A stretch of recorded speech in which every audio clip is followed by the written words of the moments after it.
So we're now going to go to Habenn Bereket, who's the Vice President of EMEA for Ogury, and he has probably won the prize for the most interesting and intriguing title of today's main stage at MadFest. And this is the title, How a 17th Century French Poet Inspired the Next Chapter of Digital Advertising.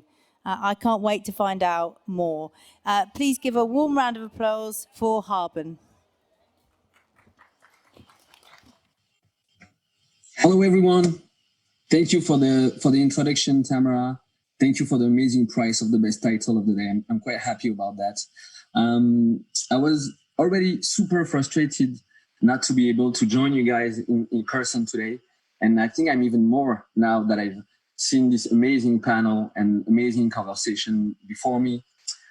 Super pumped and happy to be involved and part of this change, and super happy to be part of a company which is already involved in this change. But anyway, I'm not there in person. It is what it is. I'm still happy we can connect, and I can bring you, hopefully, a new concept. So thanks to the whole MadFest crew for this great opportunity.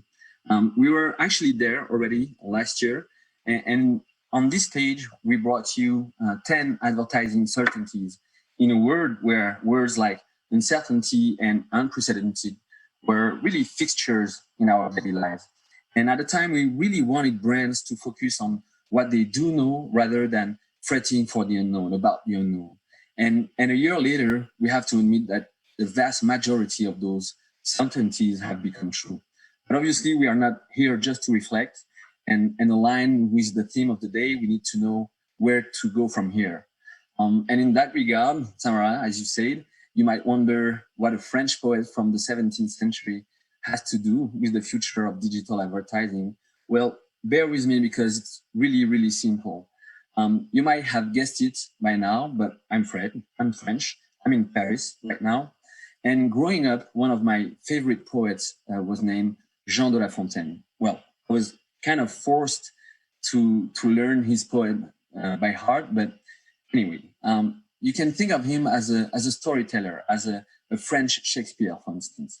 And in his fables, he would give animals and objects a personality. There is one in which a fox manipulates a crow, one in which a talkative grasshopper begged an ant for food. There's even one fable in which a lion actually builds a friendship with a mouse.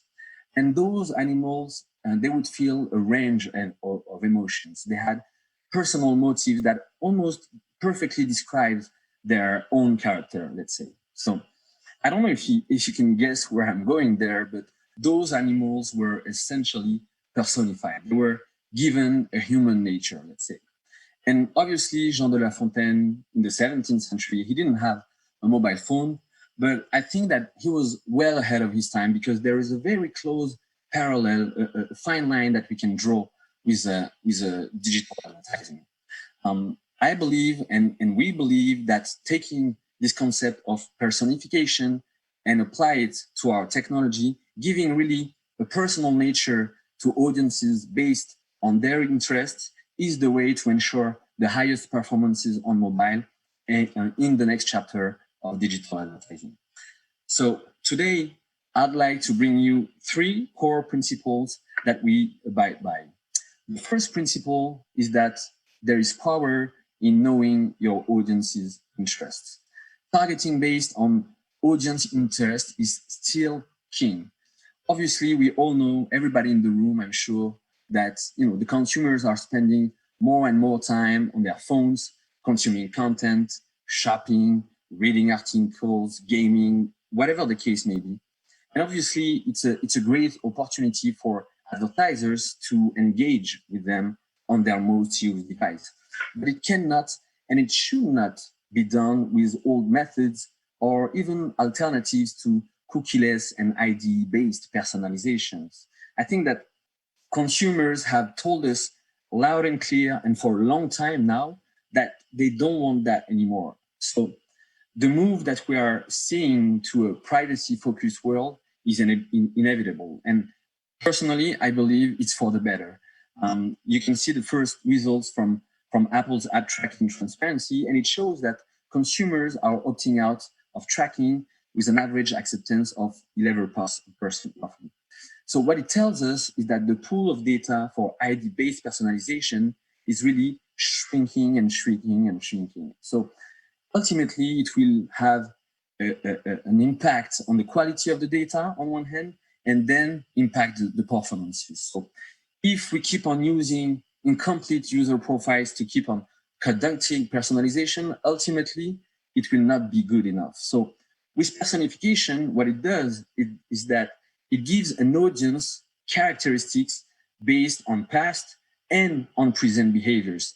And at the end of the day, it's really a win-win situation, I believe, for marketers. On one hand, they get insight into their audience's online journey. And on the other, they don't rely on personal data. So this is where the audience interest knowledge shows its full power, let's say. Having deep insight on the audience's journey across apps and sites really enables the advertisers to reach them with relevant ads.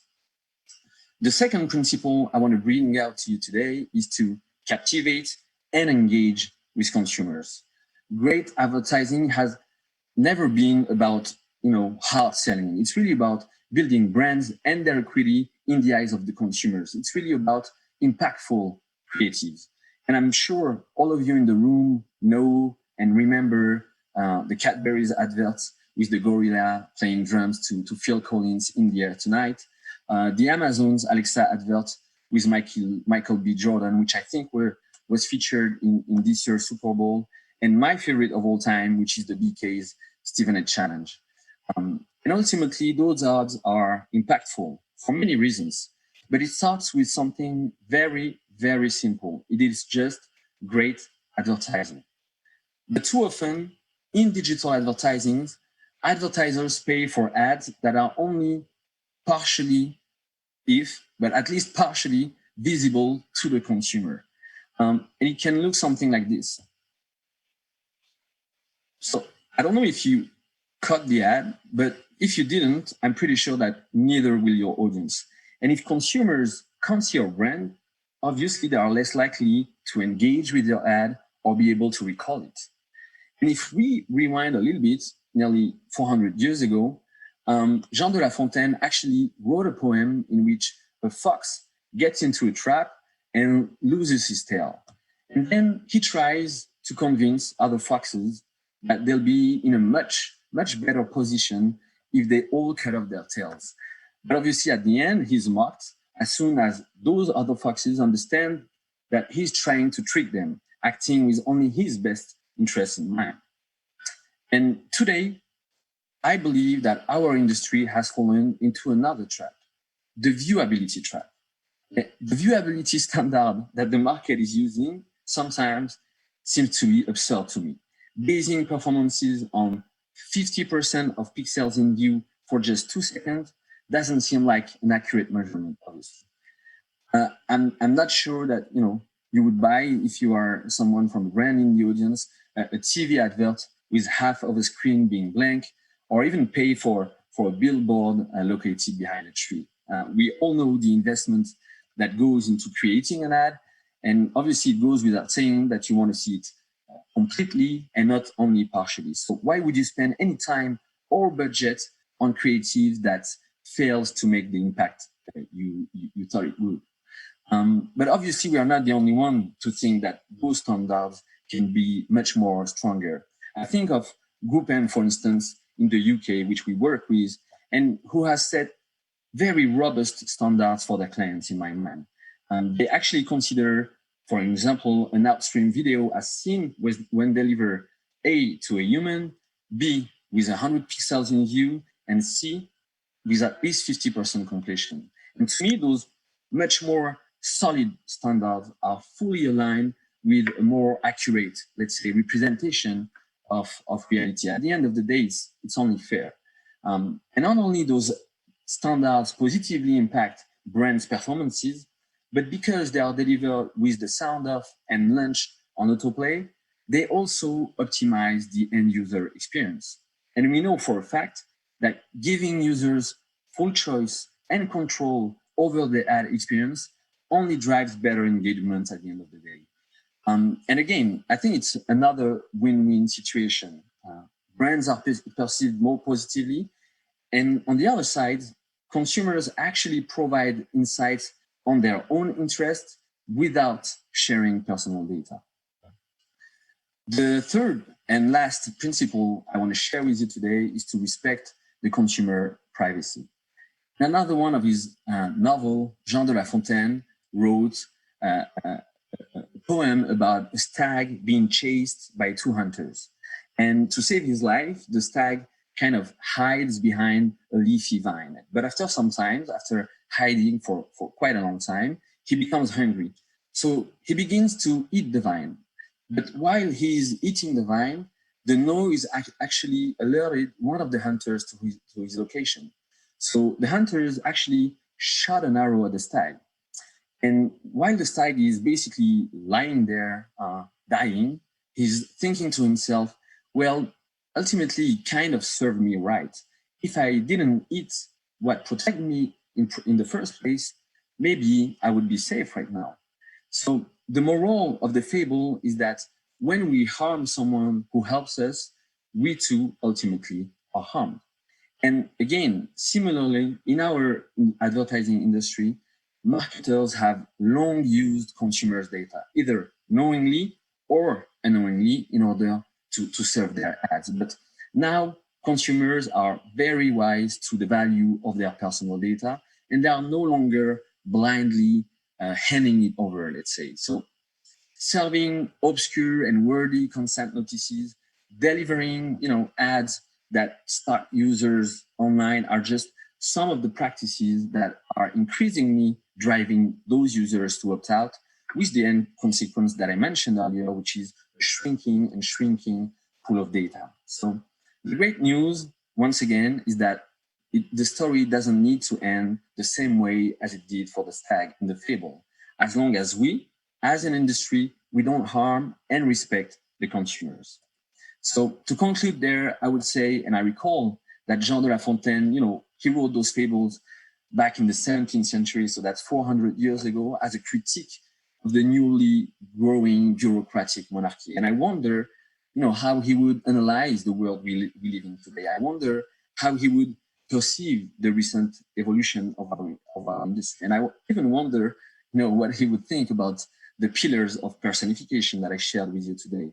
What I do know, though, is that his words of wisdom, they still resonate with us today. And in what may be his most famous fable, called The Tortoise and the Hare, he wrote, "To run is nothing, we must timely start." Well, we believe that now is the time to start and shift to personified advertising. So I hope you enjoyed this talk. And if you want to learn more, you are more than welcome to join my two talented colleagues tomorrow at 12:15 p.m. on the House of Innovation stage. And in the meantime, the wonderful team of Ogury is waiting for you in our speaker and VIP lounge. So you can stop by and say hello. Thank you, everyone. Thank you, Habenn. I have to say, I am very curious about Jean de La Fontaine. I'm going to go and check out his work. Yes, the French Shakespeare, that is a high accolade indeed. And I think we could all learn a lot from that. And I think we really welcome finding a company in your space with such transparent values as well, around knowing your customer, captivating and engaging, and also respecting privacy. So that's really refreshing, and thank you for sharing that. Just in terms of the kind of work that you do with brands and your customers, do you want to just kind of give us a bit of a preview of some of the companies that you work with as well? Sure. I mean, I've been in the company for 7 years now, and seeing the evolution firsthand, I have to admit that we are happy we can work with numerous and various brands globally. Obviously, the big companies of the world, the Microsoft, the Samsung, the McDonald's. In the UK, most importantly, the Dells, the Dysons, the Adobe. And I think that's the beauty of personified advertising, is that it really can apply to every sort of industries. So again, if you want to know more a little bit about what's behind the scenes, and how technically you can operate for your specific brand and industry, the wonderful team can tell you more at the booth for sure. That's fantastic. Thank you so much for your time today, Habenn. Can we please have a very large round of applause there for Habenn and Ogury, and who their team are going to be here tomorrow as well.